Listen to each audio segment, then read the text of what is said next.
ఈ విషయం పక్కన పెడితే చంద్రబాబు గారి 100 రోజులు పరిపాలన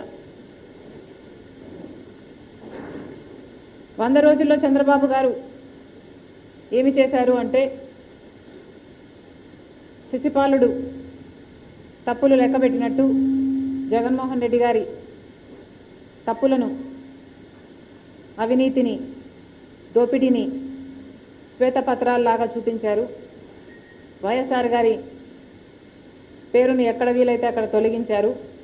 వైఎస్ఆర్ గారి విగ్రహాలను ధ్వంసం చేశారు. మరి చంద్రబాబు గారు హామీల విషయంలో ఏం చేశారు అంటే సున్నా అనే చెప్పాలి. కూటమి సర్కార్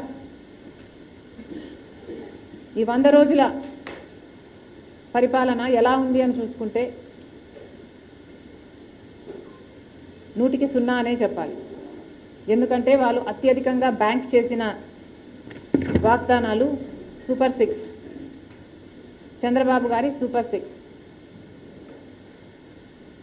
చంద్రబాబు గారు చెప్పిన మాట 100 రోజుల్లో మేము రాష్ట్రాన్ని గాడిలో పెడతాము, 100 రోజుల్లో మేము పక్కా యాక్షన్ ప్లాన్ను రూపొందిస్తాము, 100 రోజుల్లోనే మేము అద్భుతాలు చేస్తామని చెప్పిన చంద్రబాబు గారు 100 రోజులు దాటిపోయినా కూడా ఇప్పటి వరకు సూపర్ 6లో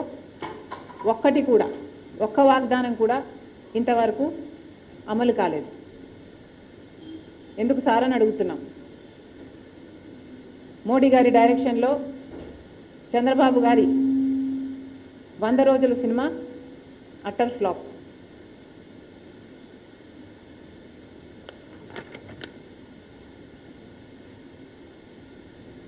ఎవరు కూడా 100 రోజుల్లోనే అన్ని హామీలు అమలు చేయాలి అని మేము కూడా అనటం లేదు.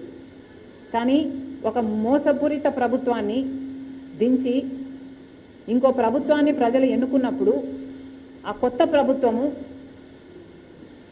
వాళ్ళ పక్షాన నిలబడుతుందని ఎంతో ఆశగా ఓట్లేసినప్పుడు కనీసం మీరు ఇచ్చిన వాగ్దానాలలో ఒక్కటి కూడా నిలబెట్టుకోకపోవడం వెరీ డిసప్పాయింటింగ్. చంద్రబాబు గారి సూపర్ 6లో